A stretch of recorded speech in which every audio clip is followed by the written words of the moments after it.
আৰু আজি মানে আমাৰ স্কুলৰে মেডাম এগৰাকীৰ ঘৰত মানে সকাম পাতিছে তো যেহেতু নিমন্ত্ৰণ দিছে ভাত খাবলৈ বহিলো আৰু ভাতৰ লগত দিছে মাংস চালাড খুৱাব হ'ল আৰু চাইকেল লৈ কেনে ঘৰমুৱা হলো আৰু লগত আছিল এটা চেণ্টাৰ ফ্ৰেছ তো এইটো খাই ঘৰলৈ গৈ আছো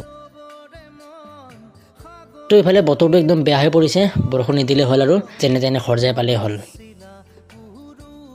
তো ভালে ঘৰ আহি পালো বৰষুণ চৰষুণ নিদিলে মানে বতাহে দিলে তো এতিয়া মানে এখন সত্যনাৰায়ণ পূজা আছে তো তাতে মাতিছে তো বলক তেন্তে আপোনালোকক দেখাও তো আহি পালো পূজা আৰু ইফালে পূজা আৰম্ভ হৈ আছে তো মই বহি গলো লগতে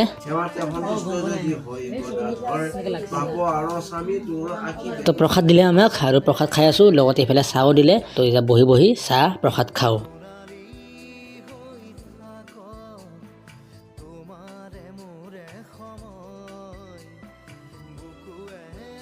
তো আহি পালো ঘৰ তো এয়াই আছিল যোৱা বছৰৰ ভিডিঅ'বোৰ তো যদি ভাল পালে লাইক কৰিব কমেণ্ট কৰিব আৰু যদি নতুন চেনেলটো কৰি দিব ছাবস্ক্ৰাইব আৰু কাষত থকা বেল আইকনটো প্ৰেছ কৰি দিব ধন্যবাদ বাই বাই